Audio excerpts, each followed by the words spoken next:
So 152 starts off with Orhum confronting the dude. And remember how Orhum is like, BDE.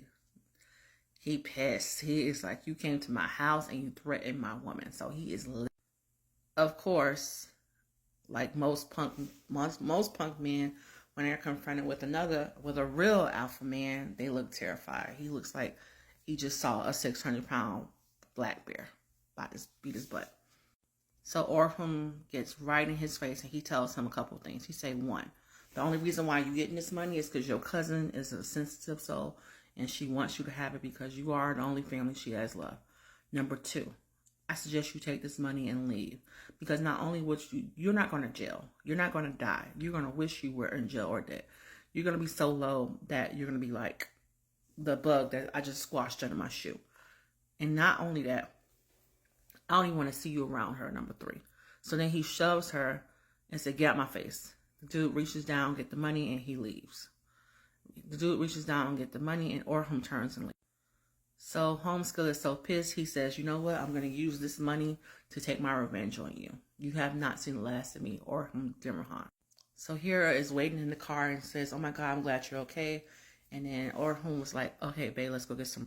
So across Istanbul at Miriam's house, you have the formal ceremony of the wedding, which I think is like I guess it's like a private ceremony. And then you have Yusuf Effendi. He's the priest overseeing he's the community lead. I don't know his religious title, but he proceeds over that. He's going to proceed over, and he acts as a party of Kenan's party to, for the parents to formally accept the marriage, and then they're going to, exchange the rings, and I guess they're married. The formal ceremony. It's a lot of ceremonies because they're going to have a traditional wedding ceremony soon. And that's why I got excited to start watching again, because I kind of peeked that, because YouTube is like to show you episodes in advance. So I kind of know some things happen in advance. So the first part of the ceremony is going great. The first you start with coffee and snacks, and everybody's enjoying the snacks. Miriam serves the coffee. I mean, everybody can't help but smile. And then Nephis asks about the tradition. So apparently there's a tradition where the bride is supposed to spike the groom's coffee with a bunch of salt. And so Miriam was like, no, I'm not going to do that to my baby. I love him. I'm not going to hurt him. And Nephis asks, Mommy, did you spike the coffee? And she's like, what you talking about? She's like, how do you know about that? She's like, oh, Shebin.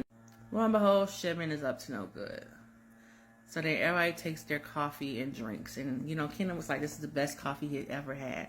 La, la, la, la, la. So Shebin turns to Miriam and says, Miriam, I told you to add more salt. And then Kenan says to Shebin, girl, it was as salty as a sea. Like, it was too much salt. And I just said that because I love her. And everybody starts laughing. Everybody's happy. They're eating chocolates and Rashid Effendi. I mean, everybody's happy. Look at the bestie. The baby, she happy. Everybody. The priest, he happy. So everybody's happy, and in a moment. And Rashid Effendi is a textbook narcissist.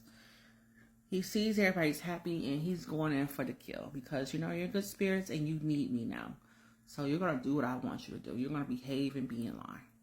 And so he starts off saying, "Oh, Kenan, you bought the good stuff. You bought baklava. You bought chocolates. Oh, you must be making a lot of money right now." And he's like, God bless, I'm doing okay. And he's like, well, how much does a lawsuit cost? How much do you get paid for when you have to sue somebody? And he was like, it depends on the case. The law is not about money. It's about, preserving the law. He's like, So then Master Yusuf Effendi starts the ceremony. He's like, we come here today to ask permission for our son to marry your daughter Miriam.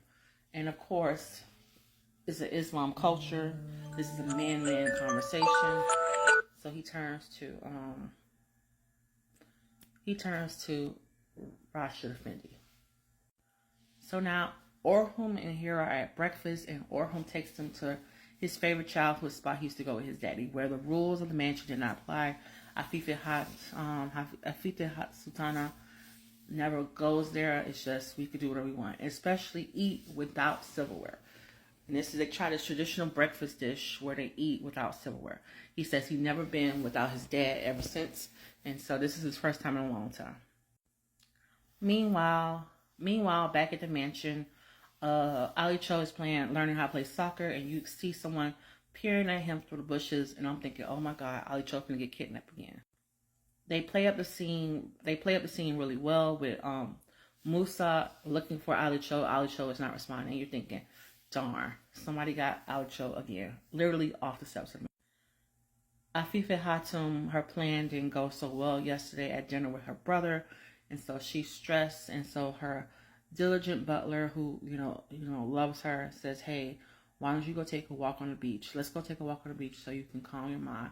You don't want your blood pressure going up. Let's get some air." And so she agrees to go outside on a walk. So back at Miriam's house, Rashi starts his normal BS. And he was like, how I raised my daughter and da da da da da. And when she got kicked out of her house, how I helped raise her daughter. And everybody's uncomfortable. Here's the bestie, like, oh God. Here's Shedman, same way. Here's the sister, like, please, Kenan, let me just hit him one time. Let me hit him one time, Kenan, please. And then here's Kenan. He is upset. And I love this for Kenan. And I love this for Rasha, because finally I feel like Miriam's going to get extra men who actually protect her. You know what? I can't say that because when she was in the hospital, Rasha genuinely, and when she was like being held hostage, he genuinely was like concerned about his daughter. So he cares. He just stupid. And of course, Miriam's showing signs of abuse, just like her mom. She tries to retreat in herself. You can literally see her holding her head, neck in, and she's like, please just swallow me. But through it all, her love from Kenan has given her courage, so she keeps eye contact with Kenan, and it's giving her. And he is seething, but he does not care. He doesn't care what he has to do. He is going to get his woman, but he is livid, and I love him. And he was like, as a lawyer, I take offense to this extradition of women. My sister raised me, so you should pay for a groom price. And Rasha was like, well, that's not our traditions. And then Vul said, like, you know about tradition. And he said, well, you should know about tradition since you're older than me. And then Vul was like, what? Let me lay these hands. Right. So Rasha was like, I want the dowry. I want them to have the dowry. This is so quickly. And he was like, well, we can't do it because we just decided so quickly. He's like, I don't care. Where's the money? Where's the dowry? And then Volstead said, do you want it for them? Do you want it for Miriam, or do you want it for you? And he was like, as her dad, I definitely care to make sure if something happens, she's okay. I'm thinking the last marriage, because the last marriage was to save her blood from going to jail. He didn't really get the bride price, and that's why he's like, this time around, I'm going to sell her, and I'm going to actually get the bride price. Not only did I sell you last time for my freedom, this time I'm going to sell you and get some money. He was like, oh, yeah, you didn't give me the bride price, and you didn't give me the jewelry. And I'm like, some kind of bracelet you're supposed to give. And I'm like, what the freak?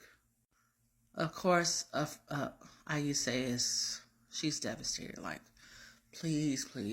And it screams narcissism. He's literally holding everyone hostage. And this is out to all the people in domestic violence, domestic abusive relationships. If you think that you're shielding your children and your children don't know, look at his baby face. They know. She knows. And she's shrinking into herself, which is she probably going to hold herself. And he's laying it on thick. He's like, how I was so caring, and how I gave up everything in that accident, and I saved her life, and this is why I have my leg like this, and da da da da. And of course, when everybody's hope and despair, he agrees, and now he acts like he's a savior, and he's all clapping, and everybody's clapping. Yay, he said yes. Yay, he said yes. So the ceremony can happen. They can exchange the room.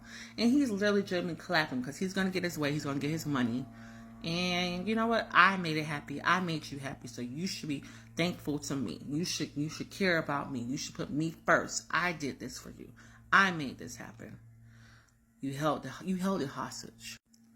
So Miriam and Kenan exchanged the rings, and Yasha appoints the ceremony, and then they do something where they cut the ribbon, and then they give pieces of ribbon. So Miriam gives pieces of her ribbon to unmarried women to bless them with to get married. So Shedman and Vusa gets one. Shedman's like, no. Shedman gets one, and she choked.